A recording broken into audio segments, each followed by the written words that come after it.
It is officially fall and I want to get cozy, although I really don't believe in that whole like no white after Labor Day thing. Like,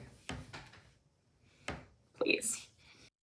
Hello, I'm Liv and welcome to the Leopard Lodge. If you're new here, this is a channel dedicated to creative projects in the home. We have now done 2 episodes dedicated to chickpeas, 6 recipes with what to do with a can of chickpeas. But just for argument's sake, I decided to demonstrate just exactly how much cheaper it is to buy your own dried chickpeas and cook them yourself. And I have a method for storing these beans for future use so you have them at the ready, just like canned chickpeas. I weighed out a pound of chickpeas, purchased from the bulk section at my local grocery store, gave them a quick rinse, and then covered them with a few inches of water overnight. At least 8 hours and up to 24 hours. The next day they had bulked up. I drained off the water and transferred them into a pot which I covered with fresh water. Took them over to the stove, turned it on high, and salted generously like pasta. Once the water came to a boil, which took almost exactly 12 minutes with the lid on, I turned down to a simmer with the lid cracked. I set the timer for 45 minutes, after which I tasted the beans. Watch your tongues. Pro tip, if you leave the lid on, it might boil over into a big starchy mess.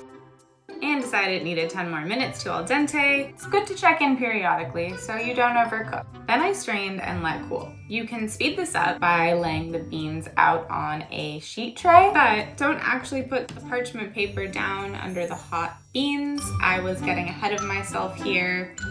Don't be like me. And here's where I share my sage advice. After the chickpeas have cooled, line a sheet tray with parchment paper, spread them out into as thin of a layer as you can get, make some room in your freezer, and leave to freeze on the tray overnight.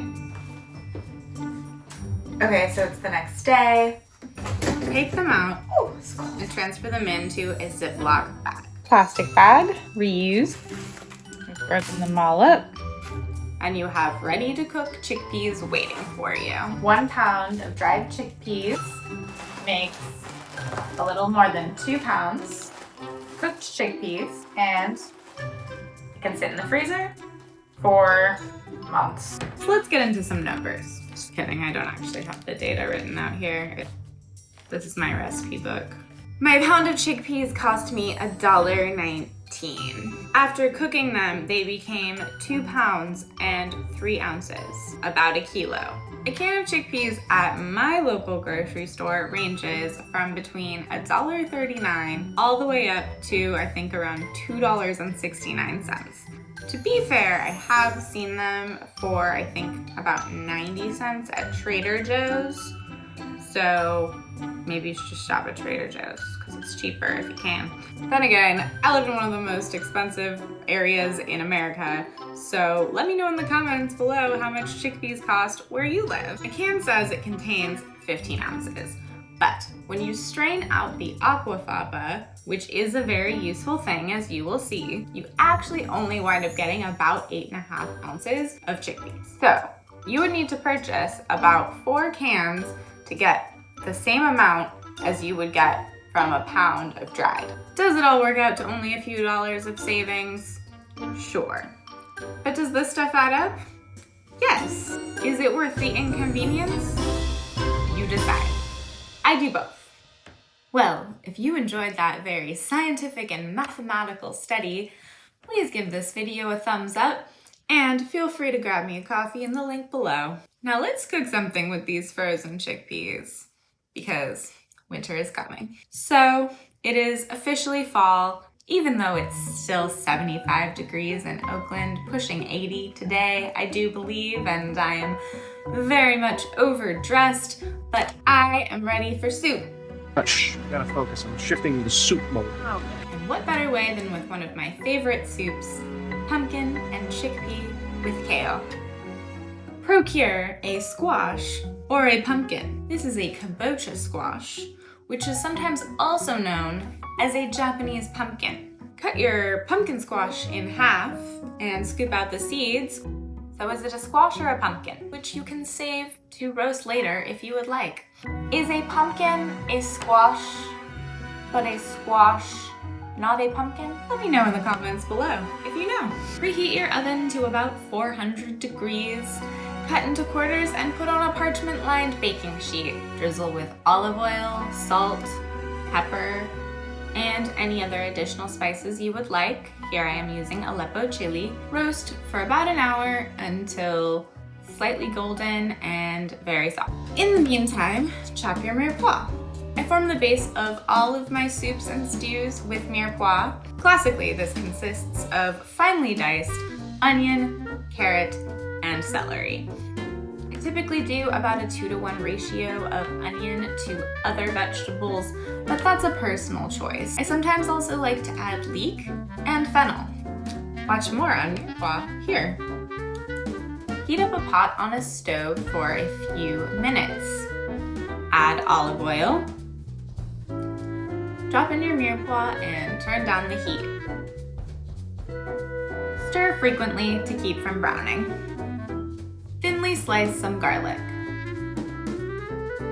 Think Goodfellas thin. He used a razor and he used to slice it so thin that it used to liquefy in a pan with just a little oil. But watch your fingers. I like a lot of garlic, in case you didn't know. So there's about 6 cloves in this. Once those veggies look nice and sweaty, add a little bit more oil and your garlic, as well as a little bit of grated nutmeg. Cook a few more minutes, stirring frequently. Add stock, about 2 to 3 quarts. Use chicken or veggie depending on your dietary preferences and needs. More on stock here. Add a good glug of white wine. Now to make a little herb pouch, or as the French say, a sachet d'épices. Sachet d'épices. Sachet d'épices. Sachet d'épices. Sachet d'épices.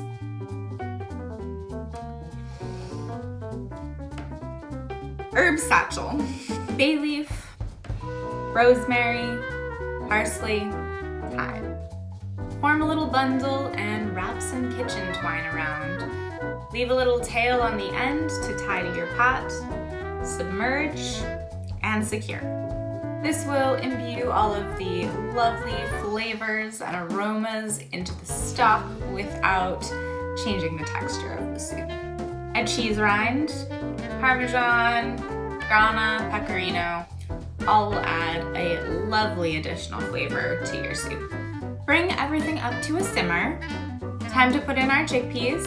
Mine are of course the frozen ones that I made, but you can use canned, or if you're starting from a dried bean, you could even just cook them after you soak them in this stock preparation, and that would make them really lovely and flavorful. You could do that for about 45 minutes to an hour, and then add the rest of the ingredients that we're gonna talk about.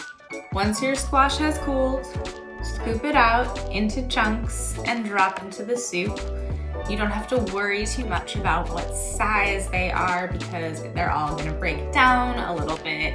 Don't go sticking your fingers into hot squash, it's not gonna be fun. If your stock has not been pre-salted, it's time to salt your stock and pepper. Leave everything to simmer for at least half an hour. Here I am thinly slicing up a single serving of kale for myself. I suggest adding your kale bowl by bowl because it will be better for your leftovers. Kale that sits in the broth in the fridge for a few days just doesn't end up tasting that good. If you are going to serve all of your soup at once, you can of course add plenty. Grate some Parma grana into the bottom of your serving bowl. Add the kale. Spoon in your soup. Grate some more cheese. And top with chopped parsley. I highly recommend enjoying this with some crusty baguette spread with butter and flaky salt.